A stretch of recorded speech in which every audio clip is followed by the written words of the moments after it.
प्यारे की जय, श्री सद्गुरु महाराज की जय।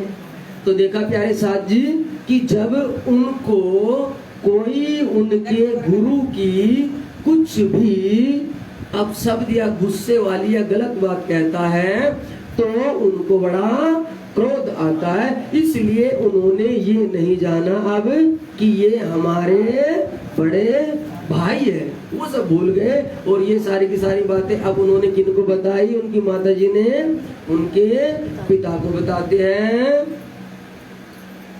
तब कही केशव ठाकुर ने, जिनकी तुम चर्चा सुनत, तीन सुनी कांजी भट्ट से, बाचे श्याम जी के मंदिर जीते। अब क्या कहते ये, अच्छा तुम तीनों यहाँ आ जाओ। वे उन तीनों को अपने पास बुला लेते हैं और बुला करके क्या कहते हैं, ये बताओ इसने ऐसा क्या गलत कहा था जो तुम इसको मारने दौड़ पड़े। तब वे कहते हैं कि इन्होंने हमारे गुरु का अपमान किया था। तब उनके पिताश्री जो केशव ठाकुर होते हुए कहते हैं, ये बताओ तुम्हारे गुरुजी कौन है।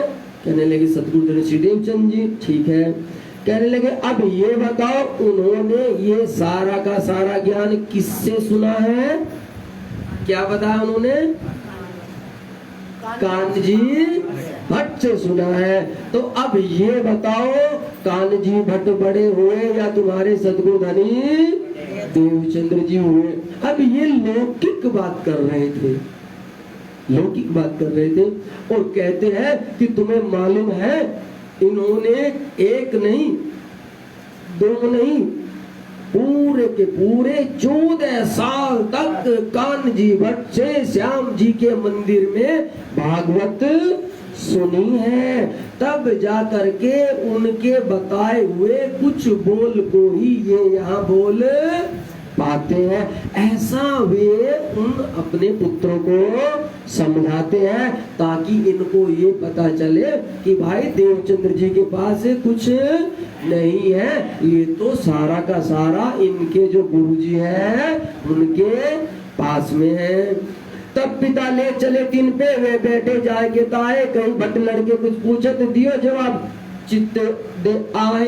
अब वे जब ऐसी बातें सुनते हैं तो वे कहते हैं कि पिताश्री आपकी बात बिल्कुल सत्य है, हम उनको झुठला नहीं रहे हैं, लेकिन आप ये नहीं जानते हैं कि जो चर्चा सतगुरु धनी श्री देवचंद्र जी करते हैं वो चर्चा कान्जी भट्ट तो क्या यहाँ किसी के पास है ही नहीं, किसी के पास नहीं है।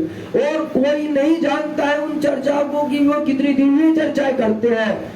जब ऐसा सुना केशव ठाकुर ने, उसको और क्रोध आया। अरे अरे जो तुम्हारे गुरु को भी गुरु है, भला उनको नहीं पता है क्या, ऐसे कैसे हो सकता है।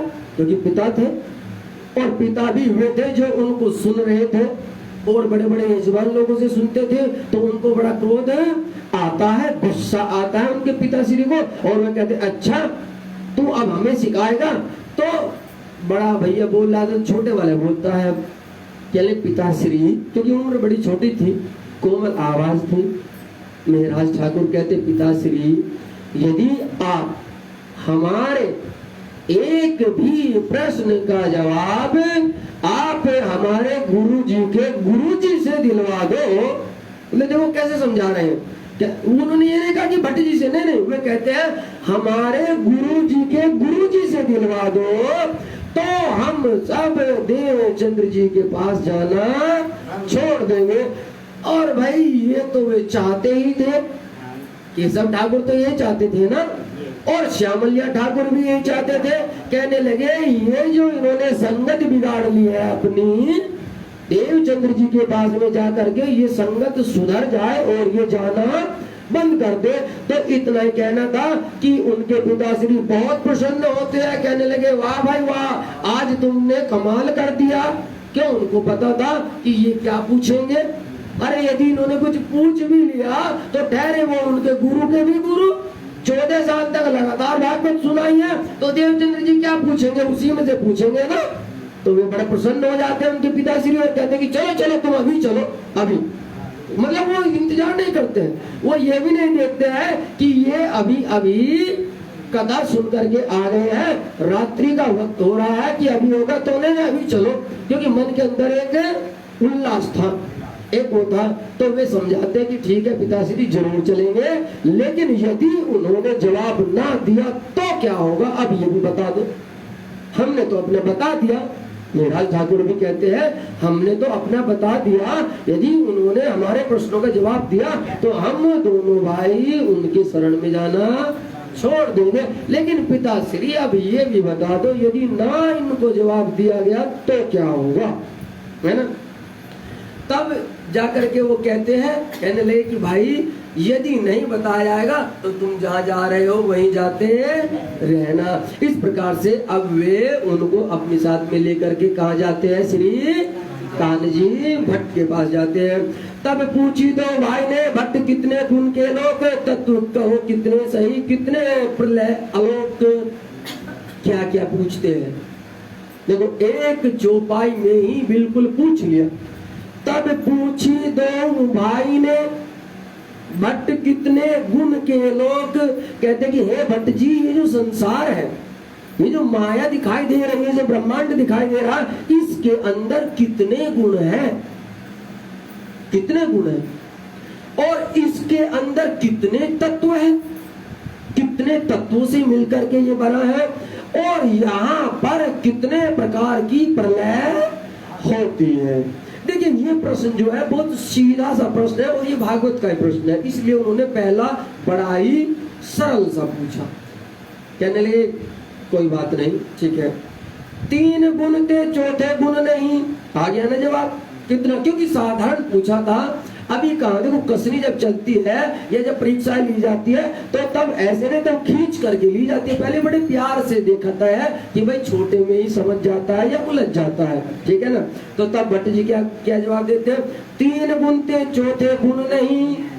भैया तीन गुण कौन कौन से, सतोगुण रजोगुण और तमोगुण।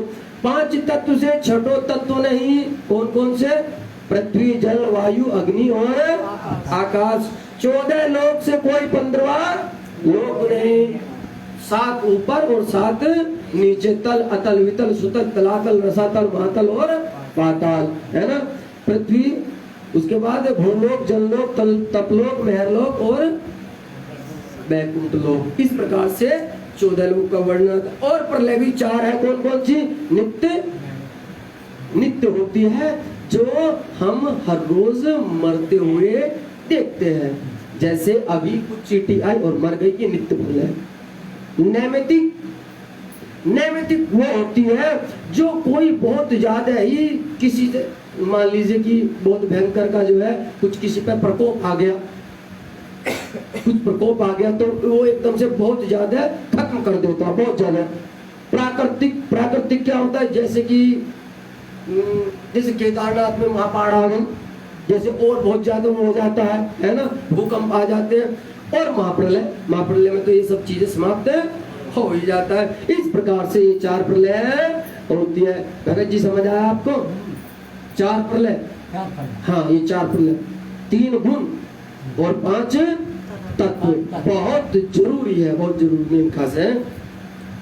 तो कहियो पार ब्रह्म रूप जो सो रहत कौन ठोर, कई अक्षीर समुद्र अक्षय वट पर रहे अंगुष्ठ मात्र न और। अब जब उन्होंने ये बतला दिया तो अब क्या कहते हैं, ठीक है गुरुजी, बहुत अच्छा, प्रणाम करते हैं। कहने अब ये बताइए कि वो पार ब्रह्म पुरुषोत्तम अक्षरातीत कौन है और कहाँ रहता है। बोलो श्री प्राणनाथ प्यारे की जय, श्री सद्गुरु महाराज की जय। अब भाई जो कोई जितना जानता होगा उतना ही तो बोलेगा ना, क्योंकि उन्होंने पर ब्रह्म को जितना जाना सो उतना ही बताएंगे, उससे ज्यादा क्या बता सकते हैं। तो अब वे क्या जवाब देते हैं, तब दोनों भाई की बात कर कहते हैं कि भाई पर ब्रह्म परमात्मा कौन है और वो कहाँ रहता है। तो क्या कहा इन्होंने, कहिया अक्षीर समुद्र अक्षय वट पर, यानी जो अक्षीर सागर है, जो महासागर कहलाता है, महासागर। देखिए उनसे सही नहीं कहा जा रहा था, सही होता है बिल्कुल महतत्व वाला।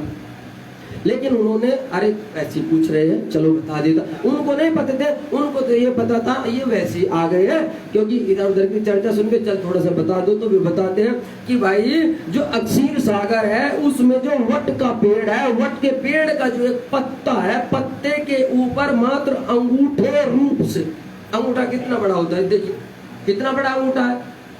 पहले उनकी बात समझिए, वे कह रहे अक्षीर सागर के अंदर, अब अक्षीर सागर है जिसका कोई और छोर ही नहीं है, इतना जल है। कहले उस जल में जो वट का वृक्ष होता है, कहले हाँ वट का वृक्ष देखा है, कहले उसका एक पत्ता, कहले हाँ पत्ता भी कितना बड़ा, इतना बड़ा पत्ता, कहले उस पत्ते के ऊपर कैसे रहते हैं, क्या अंगूठे मात्र से रहते हैं, ऐसा वो उनको बताते हैं। लेकिन भाई उनको मालूम नहीं था कि इनके अंदर तो परब्रह्म परमात्मा की दिव्य आत्मा है।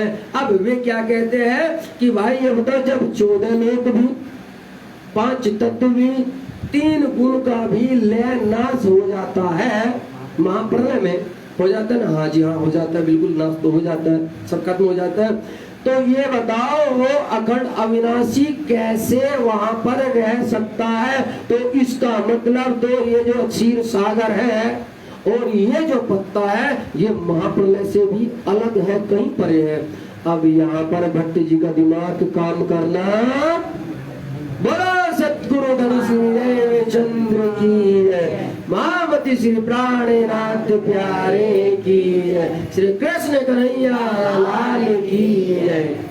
ये लीलाएं होती है मेरे प्यारे साथ जी, ये लीला। इसीलिए कहा है कि ज्ञान का होना भी बहुत आवश्यक है। इसीलिए कहा कि समझी बूझ गुरु कीजे रे साधु भाई, समझी बूझ गुरु कीजे, यह तो सौदा परम अमोलक। ये सौदा कोई साधारण सौदा नहीं है, ये तो बहुत परम अमोलक है, ये ऐसे नहीं मिलता है, क्योंकि गुरु भी बहुत सोच समझ करके ही बनाना चाहिए। अब इन गुरु से क्या होता है कि इन गुरु ने, और जो इनके पिता श्री ने कहा था कि ये तो तुम्हारे गुरु के भी है ना, वचन याद करो उन्होंने क्या कहा था इनको। इन्होंने ये नहीं कहा था कि गुरु जी, उन्होंने कहा अच्छा जिन गुरु की तुम इतनी चर्चा करते हो, इतनी पढ़ाई करते हो, अरे तेरे गुरु ने ही तो जा करके 14 साल तक इनसे भागवत सुनी थी। तो अब वे कहने वाले खुद पे खुद लज्जित से होने लग जाते हैं, होंगे ही, क्योंकि जब गुरु के गुरु से एक गुरु के छोटे से शिष्य का प्रश्न का जवाब ना दिया जाए तो भाई लज्जित तो होना लाजमी है ना। और सोचो जो गुरु सामने आ जाता तो क्या होता, तो क्या होता। ये तो केवल 2 दिन के श्री मेहराज ठाकुर है जो वहां पर चर्चा सुनने गए हैं, बस इसी में उनके ज्ञान धराशायी हो जाता है। चौथे गुण तुम ना कहिया, छोटो तत्व ने होए, लोक कहिया नहीं 15वां रहे, कौन ठोर है सोए। हे भट्ट जी हमें यह बतला दो, जब आपने कोई चौथा गुण नहीं कहा, कहले हाँ जी ये तो है नहीं, ठीक है ना, कोई तुमने गुण और तत्व 5वें से छठा तत्व नहीं कहा, हाँ ये भी बिल्कुल ठीक है। कहले तुमने 14 लोकों से 15वां लोक नहीं कहा, हाँ ये भी ठीक है। तो अब मुझे भट्ट जी ये बतला दो, वो पार ब्रह्म पुरुषोत्तम अक्षरातीत धाम धनी ये कहाँ रहता है, और ये जो अक्षीर सागर है ये कौन से इन लोक में है जो 14 लोकों से भी परे है। अब यहाँ पर बहुत बुरी तरीके से वो फंस जाते हैं। तब भट्ट की सुध बुध गई, बोलो श्री प्राणनाथ प्यारे की जय, श्री सतगुरु महाराज की जय। क्या हो गया अब, भट्ट जी की सुध बुध कहाँ चली गई, भट्ट जी की सुध बुध भाई कहाँ जाती है भट्ट जी की सुध बुध, अब 15वें लोक में चली गई भट्ट जी। अब अपनी भागवत को देखते हैं और उसमें खोज करते हैं कि मैं कहीं से वो 15वां लोक खोज लूं ताकि इस नन्हे से बालक को जवाब दे सकूं। लगभग इतना होगा जितना ये बालक बैठा है, इससे थोड़ा सा और बड़ा होगा, थोड़ा सा है, इतना ही बड़ा होगा। तो सोचो इतने बड़े भागवतकार और आज कैसे फंस गए बेचारे। तो अब उनकी सुध बुध न जाने किस लोक में गोता खाने चली गई। तो इतना देखते हैं कि उनके पिता जो केशव ठाकुर थे उनका भी चेहरे का रंग उड़ जाता है। तब भट्ट की सुध बुध गई, कहिए जवाब ब्रह्मा से न होए, बोलो श्री प्राणनाथ प्यारे की। अरे भाई, अरे बालको मुझे माफ करो, इसका जवाब तो स्वयं ब्रह्मा जी के भी पास नहीं है, वो भी नहीं दे सकते। बताओ, तुम पूछ करके देखो जरा किसी से, और हकीकत में भागवतकार वाले से पूछ लो, 15वां लोक नहीं है कोई, सत्य बात है, 15वां लोक नहीं है क्या कहीं? तो जब 15वां लोक नहीं है तो भगत जी ये बताओ, परमात्मा क्षीर सागर में कहाँ रहता है? वो कहाँ है क्षीर सागर में? कहाँ है भाई? भागवत सुनते हैं, जाते हैं और वे कहते हैं, क्योंकि ये तो भागवत का ही वर्णन है। भट्ट जी ने ऐसे कहा कि क्षीर सागर के अंदर जो वट का वृक्ष है, उसका जो पत्ता होता है, पत्ते के ऊपर वो परमात्मा अंगूठे मात्र से रहता है, अंगूठे मात्र से। तो अब उन भागवतकारों से ये पूछो कि भाई ये क्षीर सागर क्या 15वें लोक में है? 15वें लोक में है तो वो लोक कहाँ है? कहेंगे लोक तो नहीं है। तो फिर गुरु जी ये बताओ, क्या ये 14 लोक में है? कहने लगे 14 लोक में, हाँ शायद 14 में है। अच्छा गुरु जी 14 में है तो ये बताओ, जब महाप्रलय हो गया तो 14 खत्म? हाँ 14 तो खत्म हो गया। कहने लगे तो फिर ये कहाँ से आया? अब बुरी तरीके से फंस गए गुरु जी। गुरु जी क्या कोई भी फंस जाएगा? एक तरफ तो आप कह रहे हो कि इतने में ये इसी कमरे में, और कहते कि ये कमरा खत्म, तो फिर कहते नहीं नहीं इसके भी बाहर है, तो बाहर है तो ये बताओ फिर ये कमरा है, कमरे के बाहर है। अब उन्हें बाहर की लीला का नहीं पता। तब इस प्रकार से भट्ट जी क्या कहते हैं, अरे मेरे प्यारो, इसका जवाब तो मेरे तो पास छोड़ो, ब्रह्मा जी के पास भी नहीं होगा। बोलो श्री प्राणनाथ प्यारे की, श्री सद्गुरु महाराज की। तब कही ता पिता ने, तुम्हारे चित्त आवे करो सोए। अब देखो क्या होता है कि पिता को भी बेइज्जती सी लगती है। भाई बेइज्जती तो लगेगी, इतने बड़े गुरु से जब जवाब नहीं दिया गया तो वे इससे पहले कुछ और पूछते तो वे भाग गए कि गुरु जी ने तो हार मान ली है। तो अब पिता उनकी तरफ चलता है, अच्छा रुको, तुम दोनों मुझे ये बताओ, क्या उठपटांग पूछते हो जो गुरु जी से भी नहीं जवाब दिया जा रहा है? क्या पूछते हो? पहले तो ये बताओ, ये उठपटांग सवाल तुम्हारे अंदर आया कैसे? देखो पिता की चातुर्य बुद्धि क्या कमाल करती है। कहने लगे गुरु जी को ही बुलवा दिया, गुरु जी को समय नहीं आया, गुरु जी को बुलवा दिया। अरे जो इतना सब कुछ करते हैं भला उनको नहीं पता है क्या? अब पहले तुम दोनों मुझे बताओ, मतलब अब वो गुस्सा उन पर भी करने लगे, तुम बताओ तुम्हारे अंदर ये उठपटांग ऐसे ऐसे सवाल आते कहां से है? क्यों? क्योंकि जिनका जवाब गुरुजी भी नहीं दे पाए तो उठपटांगी होंगे कि नहीं होंगे? मतलब कि जो अब तक सुना था वही सत्य था। देखो क्या लीलाएं है, लोगों की क्या लीलाएं होती है प्यारे साथ जी, कि जो अब तक सुना है बस वही सच है। यदि कोई नया कुछ सुना देता है तो कहेंगे अच्छा ये तो बना बनाया बोलता है, ये तो अपने मन मुताबिक बोलता है, ऐसा। तो इस प्रकार से वे कहते हैं कि तुम बताओ। तब वे उनको कहते हैं, हे पिताश्री, ये सारी की सारी लीलाएं, ये सारी की सारी चर्चा हमें कहां से मिलती है? सतगुरु धनी श्री देवचंद्र जी से मिलती है। यह बात नवतनपुरी में भाई दो भाई से चर्चा के ठोरे, सो भी तक कालो को भेव प्रेम दो में जोर। तो इस प्रकार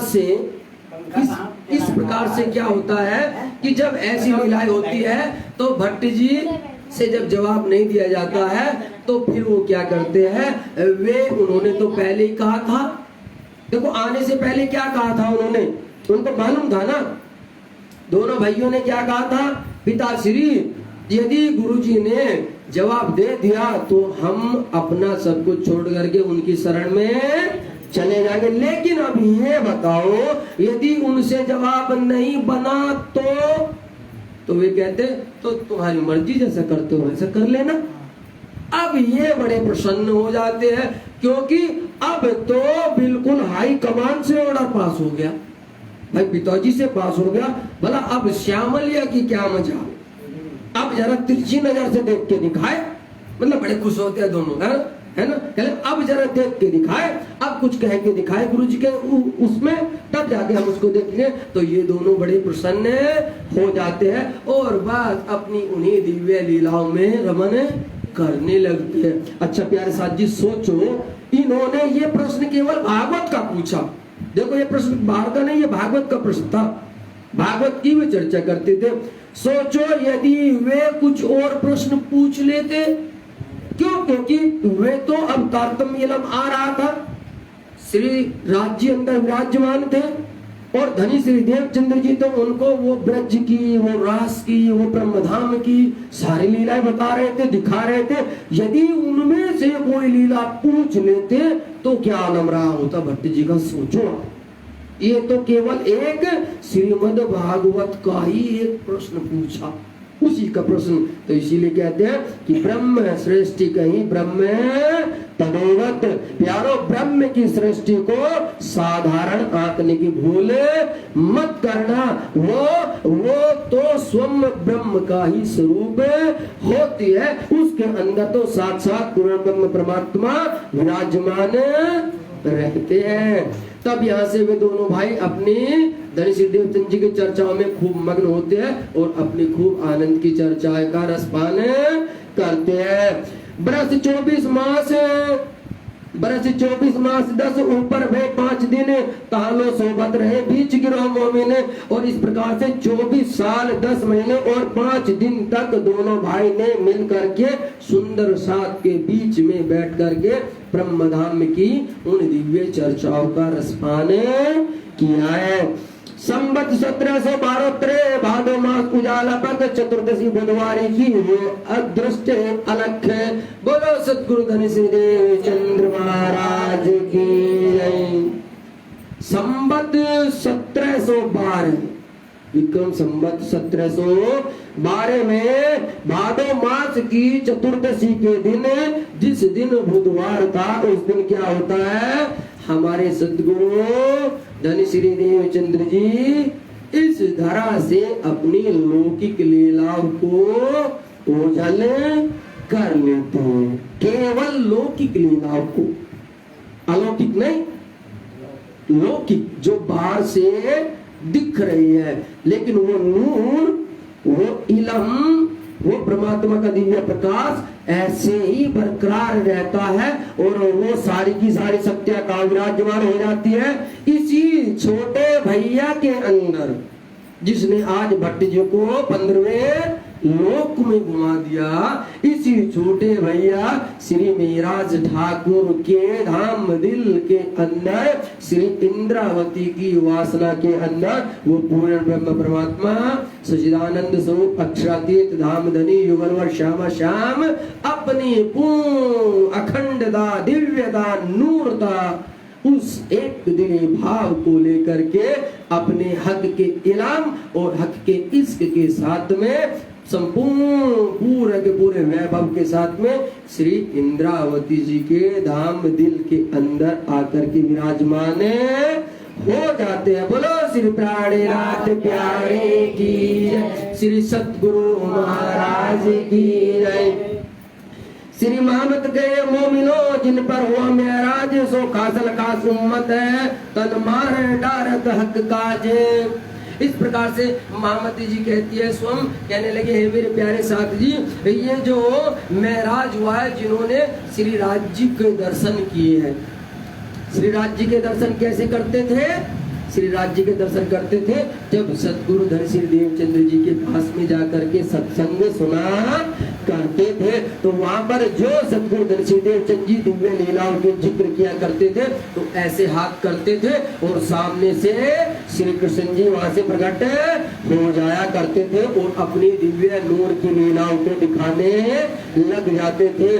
कभी कभी श्री यमुना जी को बहते दिखा देते हैं, सुंदर साथ यमुना जी के जल में स्नान भी करते हैं, खूब जल में स्नान कर रहे हैं। श्री यमुना जी के जल को पान भी कर रहे हैं। सोचिए वो ब्रह्मधाम के दिव्य आनंद की कितनी वर्षा होती है। तो इस प्रकार की लीलाएं वहां धनी सतगुरु देवचंद जी के साथ में चला करती है।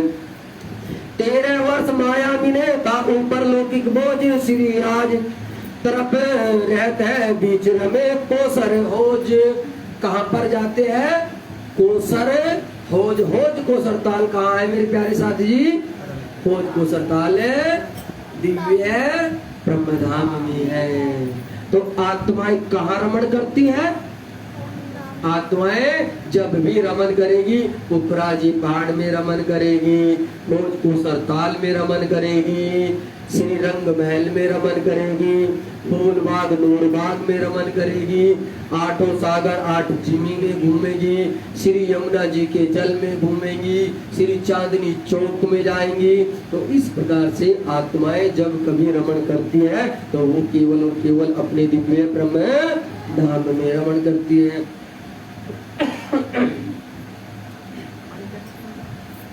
बोलो श्री प्राणनाथ प्यारे की जय, श्री सद्गुरु महाराज की जय।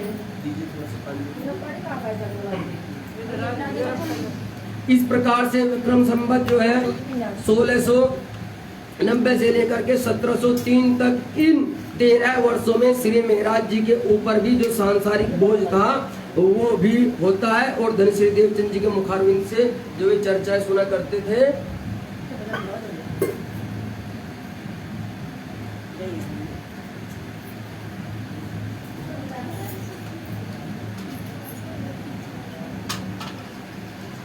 जो वे चर्चाएं सुना करते थे उन चर्चाओं में वे बड़े मग्न रहते थे।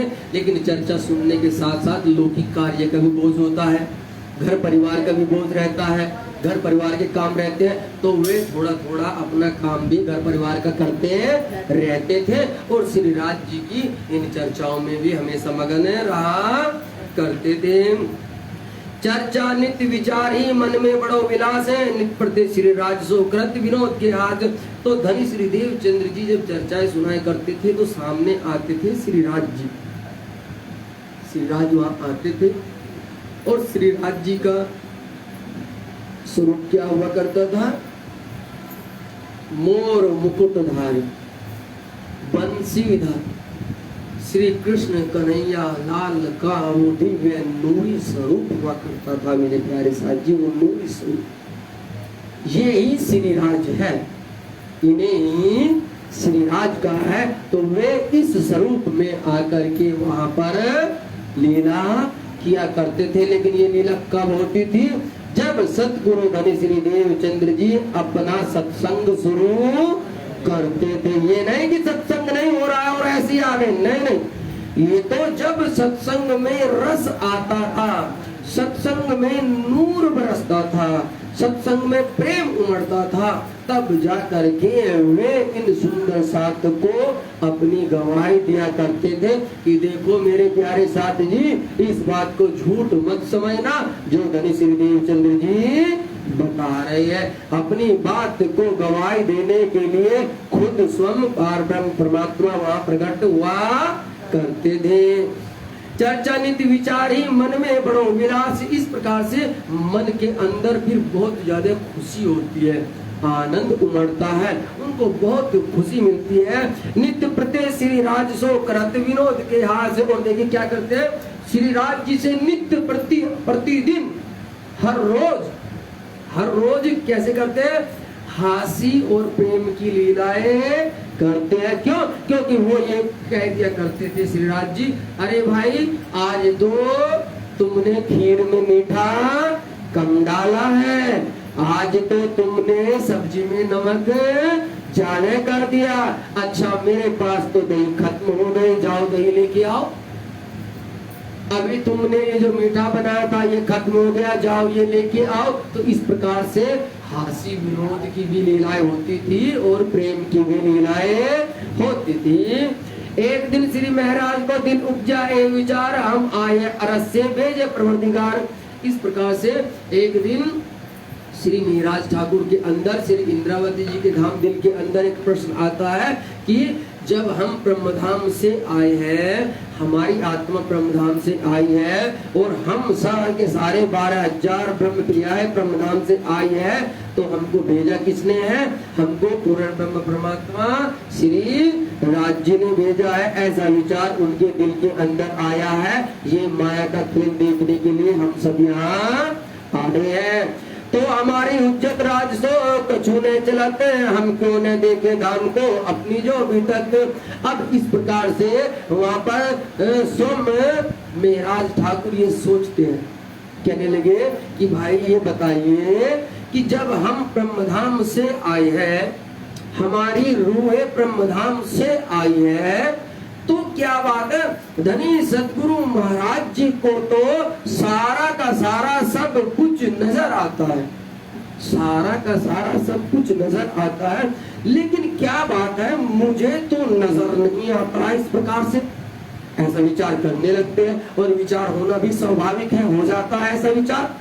क्यों? क्योंकि वो तो देखते हैं, वो तो देख करके कह रहे हैं, लेकिन मुझे ऐसा कुछ दिखाई नहीं दे रहा है। ऐसा विचार उनके दिल के अंदर यकायक उठने लग जाता है। तो हमारी उज्जत राजसो कछु न चलत, लेकिन भाई हमारा रिश्ता तो किससे है? श्री राज जी से है। हमारा संबंध तो किससे है? श्री राज से है। ऐसा तो नहीं कि श्री राज जी से नहीं है। क्यों? क्योंकि सदगुरु धनी श्री देवचंद जी ने पहले ही दिन एक ही पल में देख करके बता दिया, हे मेराज ठाकुर, तुम्हारे अंदर तो ब्रह्मधाम की मूल श्री इंद्रावती की वासना है। तुम तो खासल खास रूह हो, तुम तो 40 युद्ध जो है उसके एक सिरदार सखी हो। इस प्रकार से वो उनको बताते हैं। तो वे कहते हैं कि ऐसा तो नहीं है कि हमारा संबंध नहीं है, हमारा संबंध तो पूर्ण ब्रह्म परमात्मा से अखंड का है।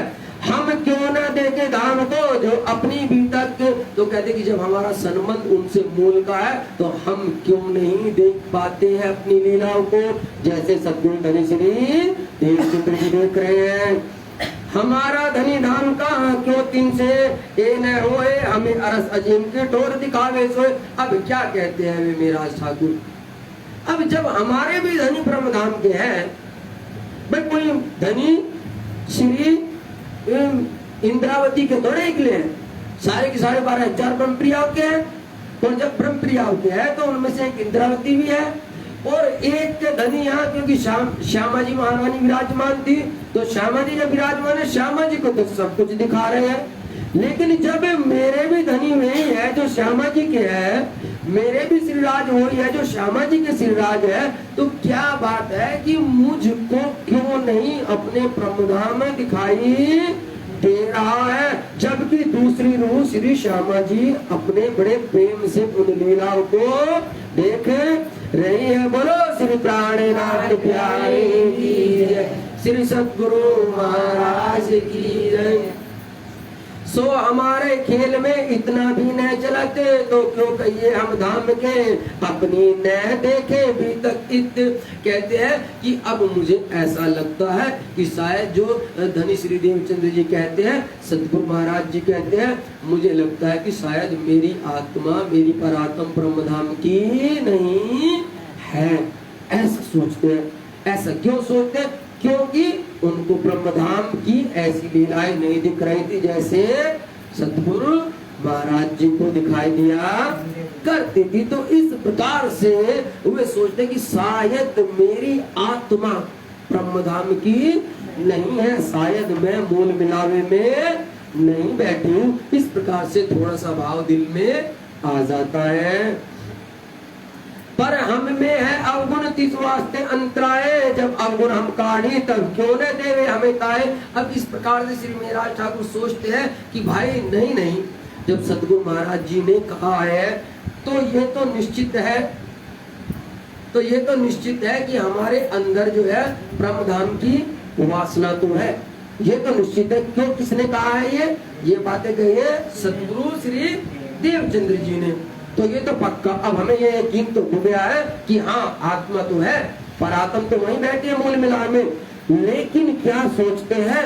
शायद मेरे अंदर अभी अवगुण है, मेरे अंदर अभी अवगुण है और मुझे अपने इन अवगुणों को अभी दूर करना पड़ेगा।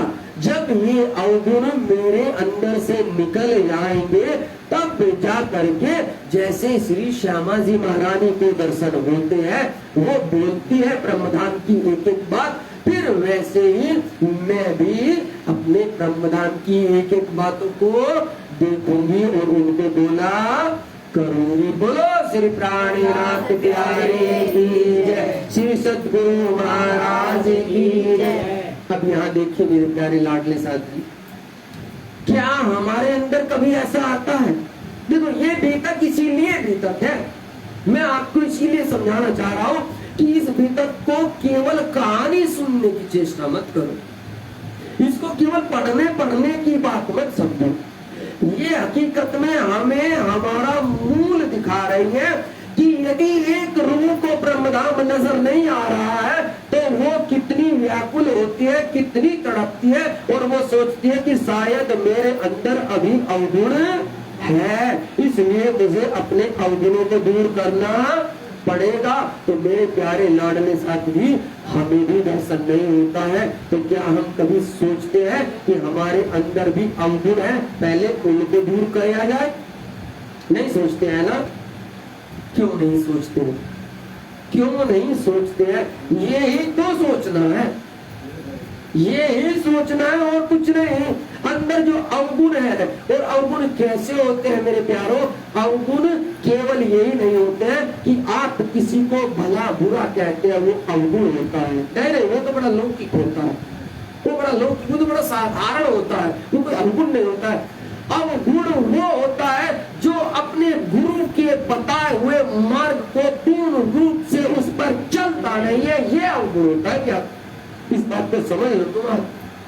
अब तलक जो भी समझा जाता है, बड़े से बड़े साधु संत जब माइक पर बैठते हैं मंच पर, तो वे अवगुणों का जब बखान करते हैं तो हम सुंदर साथ को क्या समझाते हैं? तेरे अंदर काम है, तेरे अंदर क्रोध है, तेरे अंदर ईर्ष्या है, तेरे अंदर लालच है, ये अवगुण है। पहले इन्हें काट, पहले इन्हें काट तो परमात्मा। अरे भाई, वे साधु संत स्वयं सोचे यदि तेरे अंदर भी थोड़ी मान प्रतिष्ठा का ये बात ना होती तो क्या तू यहाँ मंच पर बैठे होते?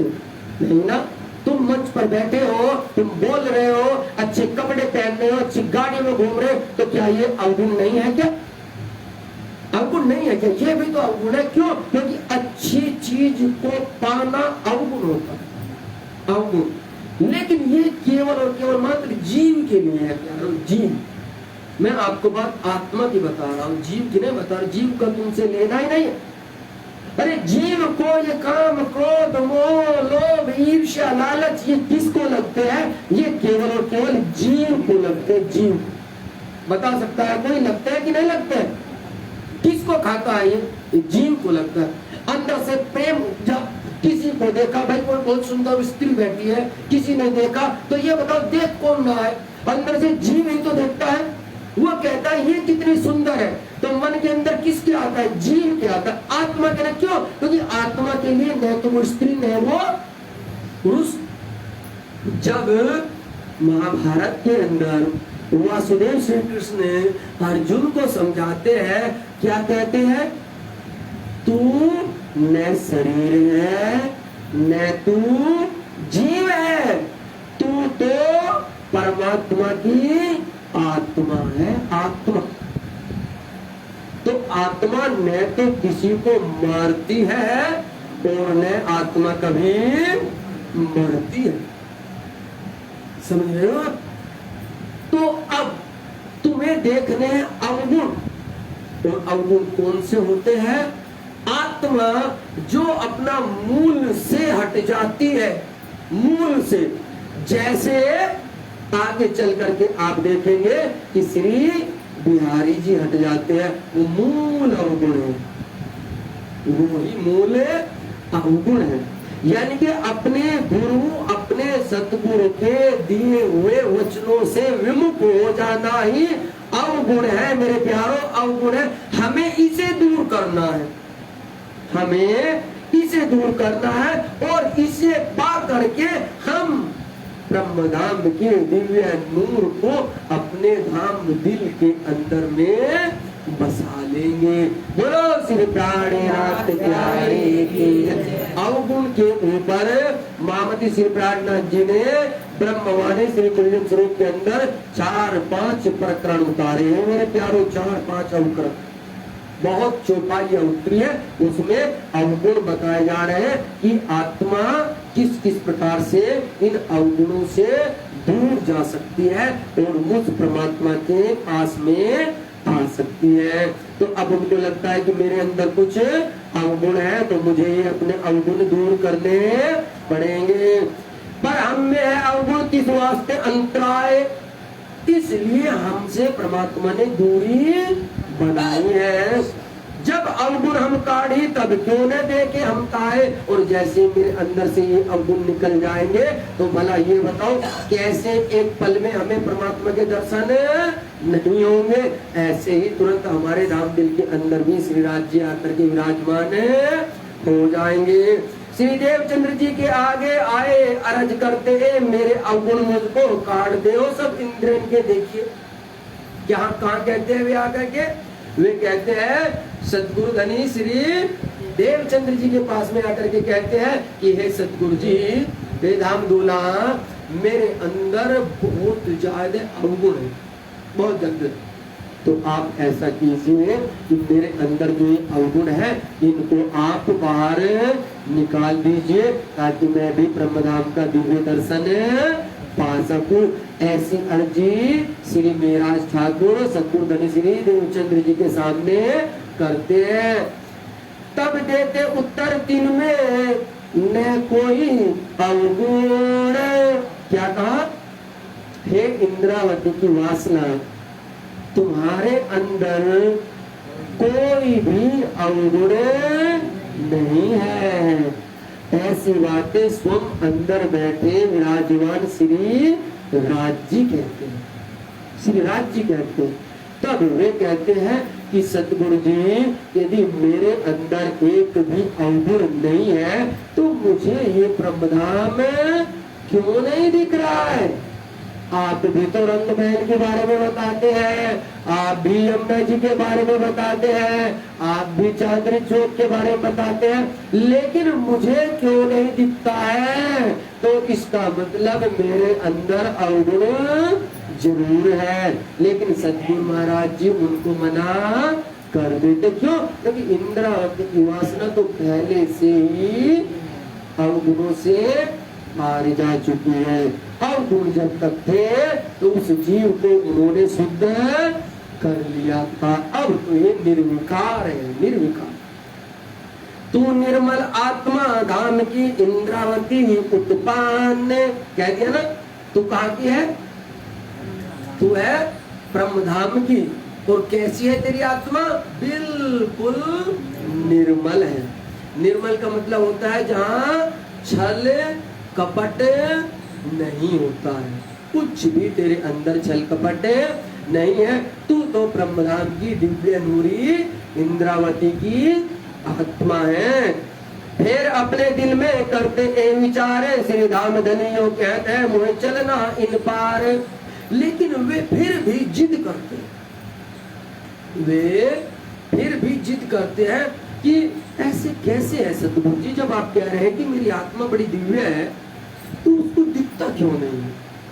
कुछ तो कारण है। तब वे कहते हैं कि फिर अपने दिल में करते हैं विचार श्री धाम धनियों कहते मुझे चलना इन पार। मुझे तो सतगुरु महाराज जी की बातों पर मैं यकीन तो कर रहा हूँ, लेकिन भाई अंदर से विचार करते भाई शायद हो सकता है गुरु जी ऐसे ही कह रहे हो, मुझे फिर भी कुछ न कुछ अवगुण है, मुझे फिर भी कुछ न कुछ काम जतन करना पड़ेगा ताकि मैं भी परे ब्रह्मधाम के लीलाओं को देख सकूं। सुनत श्री मुख चर्चा श्री देवचंद्र जी की जब चर्चा की चर्चा करत साथ आगे सब। अब वे क्या करते हैं? देखिए प्यारे साथ जी, अब ये लीला यहाँ से प्रारंभ हो गई, ये लीला यहाँ से प्रारंभ हो गई। अब जो सतगुरु धनी श्री देवचंद्र जी ब्रह्मधाम की लीलाओं की चर्चा किया करते थे, तो उस चर्चा को वहां तो सुंदर साथ सुन लिया करता था, लेकिन फिर बाद में क्या करते हैं कि जो महराज ठाकुर है, ये सुंदर साथ जैसे आप सब बैठे हैं ऐसे सुंदर साथ चर्चा के बाद में बैठे रहते थे प्रसाद लेने के बाद भी। और फिर श्री महराज ठाकुर क्या करते, उस चर्चा की भी चर्चा, यानी कि उसको और खोल करके और समझा करके और दिव्य रूप से वो उन सब सुंदर साथ को उन चर्चाओं के विषय में बातें बताते हैं, ताकि इन सुंदर साथ को और ज्यादा अंदर की बातें पता चले जाए। वचन वर्णन करत है, लेत है अपने सिर ए मोह को जो कहता है मोह चलना इन पर। इस प्रकार से जो सतगुरु धनी श्रीदेव चंद जी वहां पर सब सुंदर साथ को कहते थे, तो सतगुरु श्रीदेव चंद जी के उन वचनों को केवल और केवल ये महराज ठाकुर ऐसा सोचते थे कि ये सारी की सारी लीलाएं मुझे और कोई नहीं, केवल और केवल सतगुरु जी सिर्फ मुझे ही कह रहे हैं, मुझे ही समझा रहे हैं, मुझे ही सुना रहे हैं। क्यों? क्योंकि अंदर अपने अवगुण काटने की तैयारी जो कर रहे थे। जब अवगुण काटने की तैयारी होगी तो क्या होगा, जब सामने गुरु कुछ बोलेगा तो उसको लगेगा कि ये सारी की सारी बातें मुझे ही कही जा रही है। इस देखो कही जा रही है सबके लिए, लेकिन जिसके अंदर ऐसा भाव होता है उसको लगता है अच्छा भाई ये तो गुरु जी आज मुझे ही सुना रहे हैं भाई। और फिर बाद में पूछते भी है, बहुत से होते क्या बात है गुरु जी, आज तो सारा का सारा प्रसंग मेरे पर ही डाल दिया, इतनी बड़ी खता हो गई क्या, मैं तो वैसे ही कहा था, ठीक है ना। ऐसा होता है। तो वे कहते हैं कि ऐसी बातें केवल वो सोचते हैं जिनको अपने अवगुण बाहर निकालने होते हैं। यह विचार करके साथ को दिखावत अपने दिल विचारते ए मोह करना इत्ते। इस प्रकार से जब सतगुरु धनी श्रीदेव चंद जी की चर्चाओं को वे सुनते हैं तो सुन करके वो कहते हैं कि मेरे अंदर जो अवगुण है जब ये दूर होंगे तब मेरे अंदर भी श्रीनाथ जी आकर के बैठेंगे और मैं भी इन लीलाओं को साथ साथ दर्शन करने लगूंगा और सब सुंदर साथ को भी दर्शन कराने लग जाऊंगा। ये भाव उनके अंदर प्रकट होने लगता है। किस वास्ते अपने मन पर करते बड़ा जुलाम। अब देखिए यहाँ समझने की बात है मेरे प्यारे साथी जी कि एक तो होता है मन को समझाना, मन को जानना, लेकिन यहाँ कहते कि मन से परमात्मा नहीं मिला करते, मन से परमात्मा नहीं मिलते हैं, परमात्मा मिलते हैं दिव्य आत्मा से। तो यहाँ ये समझना जरूरी होता है कि अवगुण मन के अंदर होता है, जीव के अंदर होता है, ये आत्मा में होता है। पहला प्रश्न। दूसरा प्रश्न आता है कि हमें समझाना किसको होता है, मन को कसनी करनी होगी या जीव को कसनी करनी होगी या आत्मा को कसनी करनी होगी। अब सोचो आप, धनी सतगुरु श्रीदेव चंद्र जी की लीलाओं में एक बार प्रवेश करो। क्या कहते थे, धर्म राखे दे है। जब तलक मैं परमात्मा की दिव्य चर्चा नहीं सुनूंगा तब तलक इस शरीर को आहार, समझ रहे हो, आ गई बात यार, दिख गई। अब यहाँ ये क्या कर रहे हैं, जरा इनको देखो, यहाँ कुछ अंतर देखो। तिस वास्ते अपने मन पर करत बड़ा जुलाम, आगे अंतर चला पता। एक तरफ तो जो सतगुरु धनी श्रीदेव चंद्र जी है वे क्या थे, वे मन को दुखी नहीं करते थे, वे मन को कष्ट नहीं देते थे। वे कहते थे कि मुझे तो आत्मा से डायरेक्ट जुड़ना है, आत्मा से। मन तो कहीं बीच में ही नहीं आया, एक भी जगह देवचंद जी के बीच में कहीं मन आया नहीं आया। तो आत्मा का लगाव था, तड़प भी आत्मा को होती थी, मिलन भी आत्मा को होता था, घर से भी आत्मा ही चलती थी, आत्मा परेशानी थी, मन नहीं। इसलिए जानना होता है पहले हमें कि हमें दुख किसको देना है। मन को दुखी करोगे, खाना भोजन छोड़ोगे, सोना खाना पीना छोड़ोगे तो क्या होगा? शरीर कमजोर होगा। तो सोचो शरीर कमजोर होगा तो इससे परमात्मा के मिलने का क्या मतलब है? भाई शरीर को तो कमजोर, इससे अच्छे तो भिखारी लोगों के हो जाते हैं जिनके पास बेचारे को 2 वक्त का भोजन नहीं होता है। उन्हें कभी कहीं से मिला तो वो बहुत कमजोर हो जाएंगे। तो क्या उनको परमात्मा मिल जाता है? क्या नहीं मिलता है। परमात्मा मिलता है आत्मा को, और आत्मा का भोजन होता है भजन। केवल भजन, भजन करेगी तो परमात्मा मिलेंगे। ऐसे मन को सता करके केवल और केवल तुम अपने शरीर को ही कष्ट दोगे। ठीक है ना? बोलो श्री प्राणनाथ प्यारे की जय, श्री सद्गुरु महाराज की जय। परंतु यहाँ पर ये क्यों कर रहे हैं ऐसा, इसको भी समझो। यहाँ पर इनको समझाने के लिए गुरु नहीं है। गुरु कैसे नहीं है? क्योंकि जो गुरु है उनसे इन्होंने सवाल कर लिया ना। तुम अपना सवाल लेकर के मेरे पास आ गए, मैंने आपको जवाब दे दिया भाई तुम बिल्कुल निर्विकार हो। सही है कि नहीं? तो तसल्ली होनी चाहिए कि नहीं होनी चाहिए?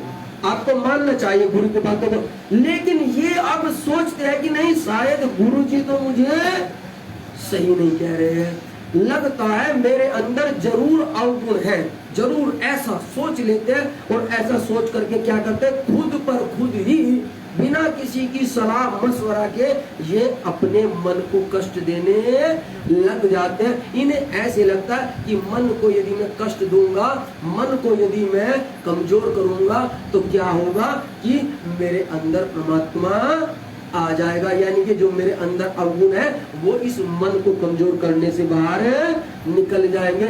जबकि मन को कमजोर करना भी तो अवगुण है। अरे अवगुण क्या है? ये अवगुण ही तो पैदा हुआ, ये अवगुण आया कि मन को कमजोर करना है। मन को कमजोर करना, ये अंदर से अवगुण आया। ये नहीं है कि मन कमजोर हो गया तो अवगुण निकल गया। नहीं भाई, जैसे ही सोचा कि मन को कष्ट देना है, शरीर को बिल्कुल लाचार बना देना है, ये ही अवगुण है ना। तो अवगुण ये ढूंढ करके बाहर काटने हैं, लेकिन ये अवगुण सोचना है, समझना है कि किसके बाहर काटने हैं, किसके। अब यहाँ पर श्री इंद्रावती यानी कि श्री मीरा ठाकुर अपने ही मन से ये लीला करना शुरू कर देते। किस वास्ते? अपने मन पर करते बड़ा जुलाम में कष्ट, अपने आकार को जगावे अपनी आत्मा में। उनको ये लगता है कि यदि मैं कुछ अपने शरीर को कष्ट दूंगा तो इससे मेरी आत्मा जाग जाएगी, ऐसा लगता है। लेकिन मेरे प्यारों, शरीर को कष्ट देने से आत्मा का जागने का कोई भी मतलब नहीं होता है। आत्मा को जगाने के लिए तो केवल और केवल परमात्मा की दिव्य चर्चाओं में रमा जाता है। दिव्य ब्रह्मधाम की लीलाओं के अंदर खो जाना पड़ता है, तब जा करके कहीं आत्मा जागृत होती है। रूह को जगाए ए हक का इलम, ब्रह्मवाणी कहती है, रूह को जगाए ए हक का इलम। जब तलक हक श्री राज्य का ये तारतम्य ज्ञान, ये 18,758 ब्रह्मवाणी ये चौपाइया आप सब सुंदर साथ के दिल के अंदर नहीं उतर जाती है, तब तलक आपकी रूह जागा नहीं करती है। ये बात समझ लीजिए, ये बात आप जान लीजिए। हक के इलम से होता है हक बका दीदार।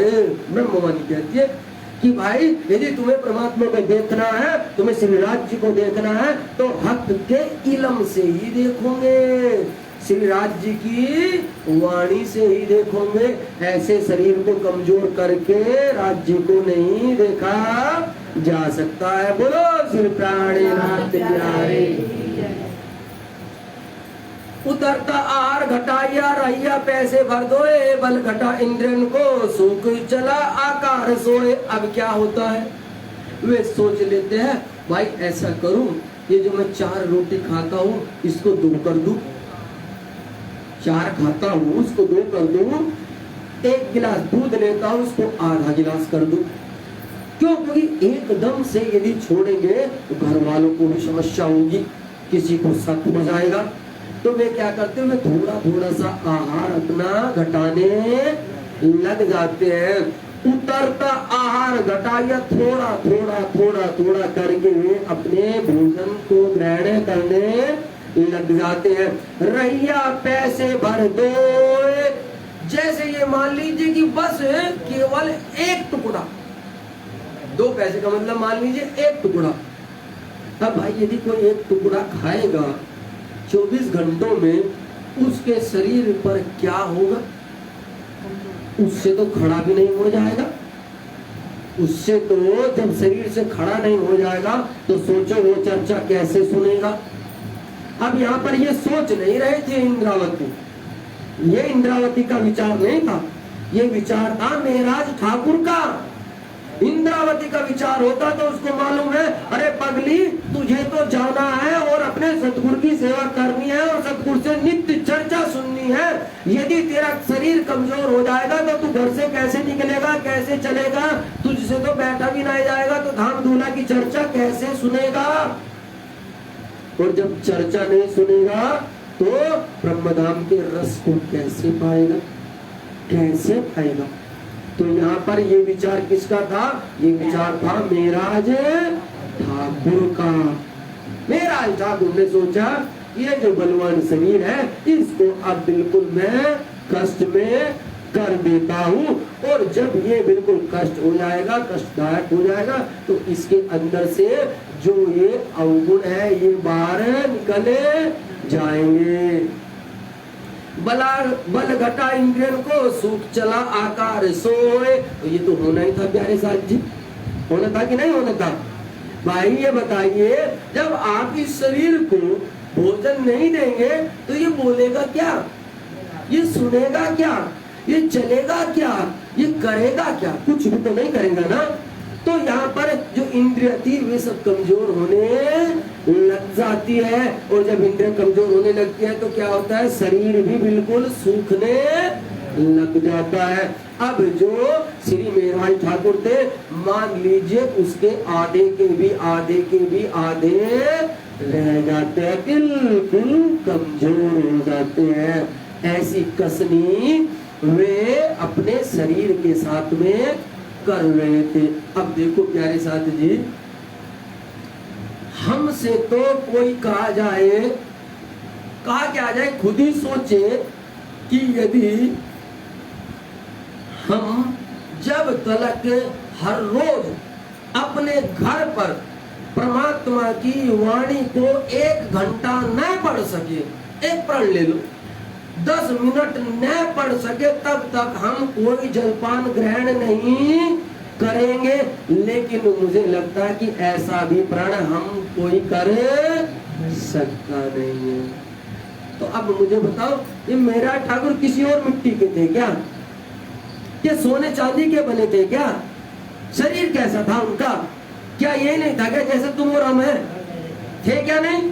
ऐसे थे, ऐसे ही लगभग कपड़े पहनते थे, ऐसा ही खाते थे। लेकिन देखो उन्होंने एक श्री राज जी के दर्शन न देने पर, ब्रह्मधाम का दीदार न होने पर उन्होंने अपने शरीर को किस प्रकार से कर दिया। तो यहाँ हम सुंदर साथ एक प्रण ये भी नहीं ले सकते हैं कि जब तलक हम अपने घर में श्री राज जी के सामने बैठ करके कम से कम आधा घंटा राज जी की वाणी नहीं पढ़ेंगे तो हम अपने जीव को, अपने शरीर को पानी की एक बूंद भी नहीं देंगे। लेकिन ये प्रण भी हम सुंदर साथ नहीं करने।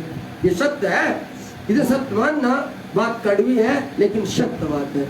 तो अब बताओ कैसे ब्रह्मधाम दिखाई दी, कैसे श्री राज जी से मिलन हो, कैसे हो? तो ये भी तक हमें यही सिखलाती है कि इसको पढ़ना नहीं, इसको देख करके अपने जीवन में उतारना है, अपने जीवन में उतारना है कि कम से कम एक आध लीला तो ऐसी हो जाए ताकि अपना जीवन बदल जाए। और मेरे प्यारे साथ जी, बड़ी सरल है, कोई ज्यादा कठिन भी नहीं है।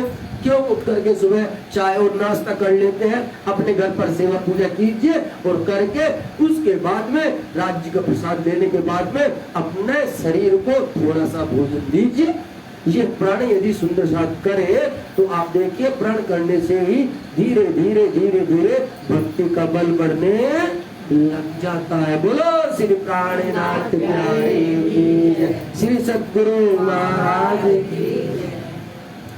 नैनो नीर झरत है जब लो चर्चा धाम, रंग जरदी का आया और न सूझे काम। लेकिन शरीर का ये हाल होने के बावजूद भी, इतना हाल इतना कष्ट होने के बावजूद भी जब तलक शरीर में जान है, सतगुरु धनी श्री देव चंद जी के पास में मेराज ठाकुर जाते हैं और चर्चा को सुनते हैं। लेकिन अब क्या हो रहा है, अब क्योंकि देखो जब कष्ट होता है तो वो अंदर भी दुख होता है, अंदर भी तकलीफ होती है। जब अंदर तकलीफ होती है तो क्या होता है कि अंदर से जो अब सुनते हैं ना, वो सुन करके अब ये जो आत्मा होती है और ये जो आंखें होती है, इनसे अश्रुधार बहने लग जाते हैं। अब तलक वे रोया नहीं करते थे, अब तलक चर्चा सुन के ये सोचते थे कि मुझे भी दिखाई दे जाए। लेकिन अब जैसे ही सतगुरु जी को चर्चा करते तो उनकी आंखों से जार जार जार जार अश्रुधार बहने लगती है, वे रोने लगते हैं, तड़पने लगते हैं। बोलो श्री प्राणनाथ प्यारे की जय, श्री सतगुरु महाराज की जय। तो इस प्रकार की लीलाएं होती है प्यारे साथी जी। जब एक आत्मा अंदर से तड़प एक विरह पर लग जाती है।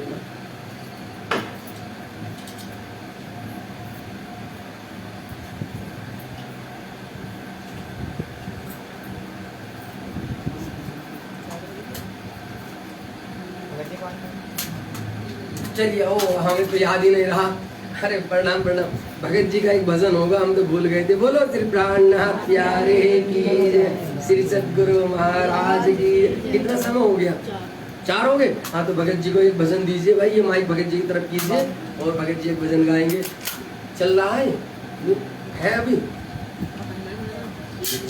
लीजिए भाई, भगत जी की तरफ कर दीजिए इनको।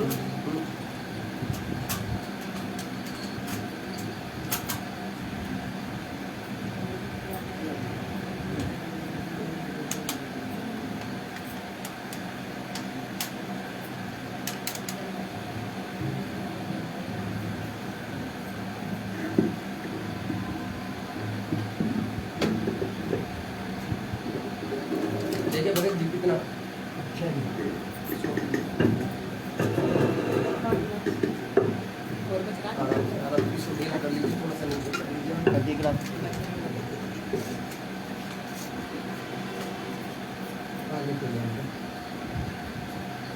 कीजिए भगत जी, क्योंकि ना बहुत वक्त हो जाता है, चर्चा बहुत रह रही है। यहाँ इतना वक्त नहीं होता है।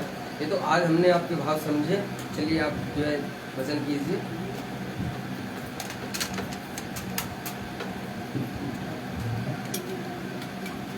भाई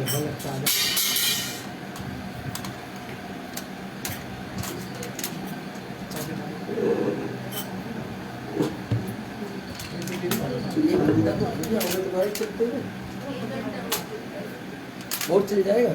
चलिए बहुत अच्छा। प्रणाम जी, प्रणाम प्यारे सुंदर साथ जी, प्रणाम जी, प्रणाम प्रणाम। आप सबको कोटान कोट प्रेम प्रणाम। सुंदर साथ जी प्रणाम जी, प्रणाम जी। आगे की चर्चा अभी लाइव करते हैं, क्योंकि अभी सुंदर साथ जी भजन बोल रहे हैं।